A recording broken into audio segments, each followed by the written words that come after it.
General Secretary To Lam attends opening session of the Gaza Peace Council.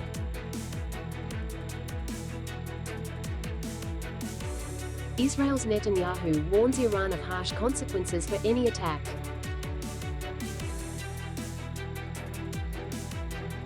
Spring in the hearts of Vietnamese diaspora.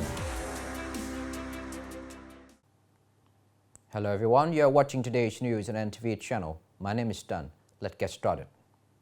On February 19 local time, at the invitation of US President Donald Trump, chairman of the Gaza Peace Council, General Secretary To Lam attended the council's opening session. The event brought together heads of states and senior leaders from more than 50 countries, including founding members and observer states of the council. In addition to security stabilization plans, the conference also reviewed proposals for the reconstruction of the Gaza Strip, including debris clearance, construction of 400,000 homes, development of hotel complexes, establishment of 5G networks and logistics systems, and the building of open economic zones. President Donald Trump expressed appreciation for Party General Secretary To Lam's participation, affirming deep respect for Vietnam as an admirable nation with an increasingly significant role and influence. Vietnam's participation in the Peace Council for the Gaza Strip aims to contribute to ending the conflict, protecting civilians, ensuring safe and unhindered humanitarian access, rebuilding essential infrastructure, and promoting a credible political process toward lasting and sustainable peace in the Middle East. According to AFP, on February 20, Benjamin Netanyahu warned that Iran could face an unimaginable response if it attacks Israel. Speaking at a military graduation ceremony, the Israeli Prime Minister said the country is prepared for any scenario and it could respond with force if its security is threatened.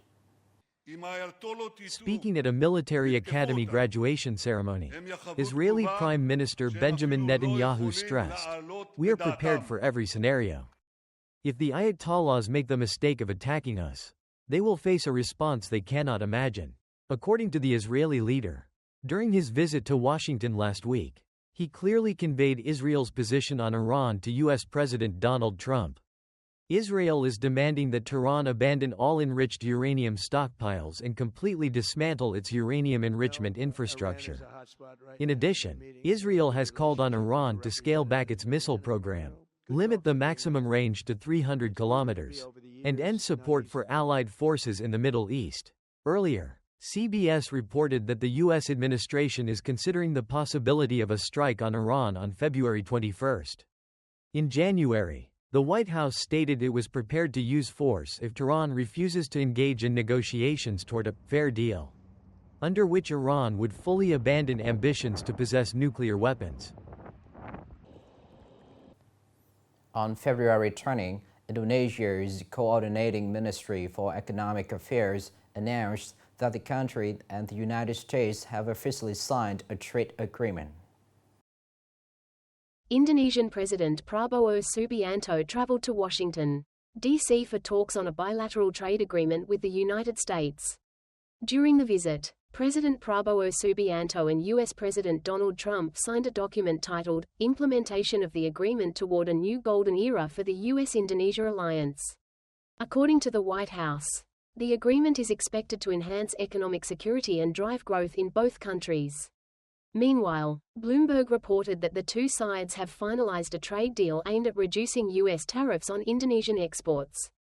In return, the Indonesian government will facilitate the purchase of approximately $33 billion worth of American goods. From the U.S. perspective, the agreement is intended to broaden access to Indonesia's consumer market of more than 280 million people, while encouraging Indonesian companies to step up imports of U.S. products. Coming up next are some updated news.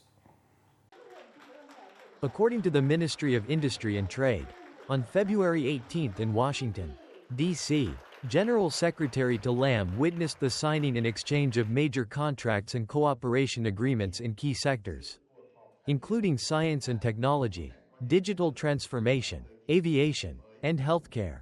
The total value of the agreements reached $37.2 billion United States dollars, reflecting strong and decisive commitments from both sides as bilateral relations enter a new phase of development.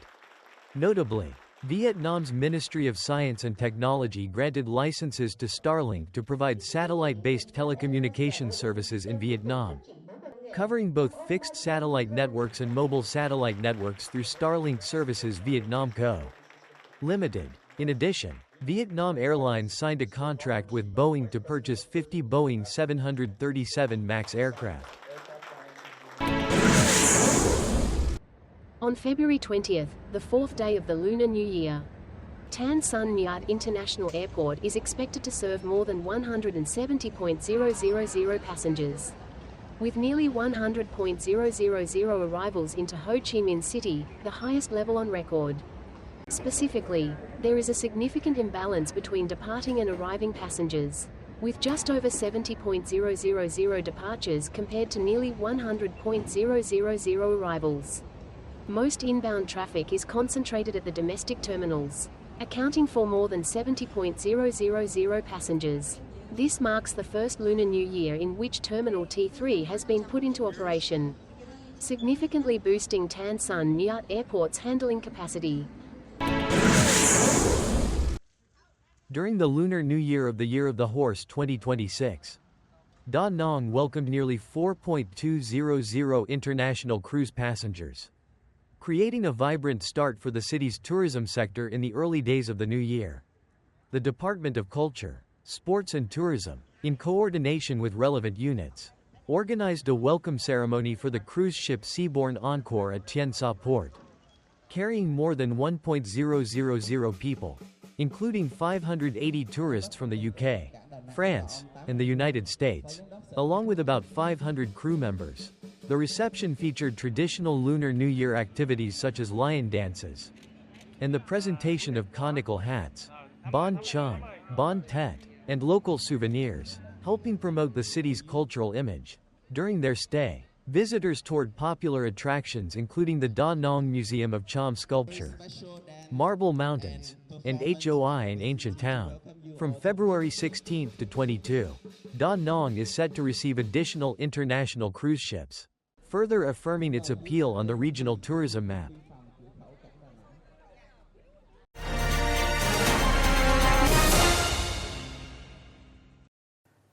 For many people who leave their hometowns to study or work, memories of celebrating Lunar New Year's with family remain an important source of comfort.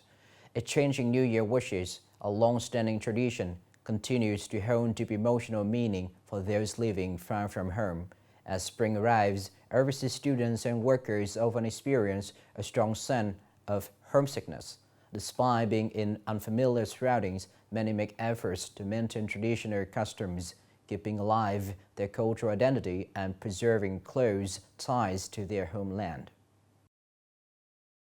Without long holidays or fireworks, the effort to preserve the traditional Vietnamese Tết spirit continues quietly in many overseas Vietnamese families. In Maryland, the United States, Ms. Nguyễn Thị Hing's family has lived abroad for 12 years.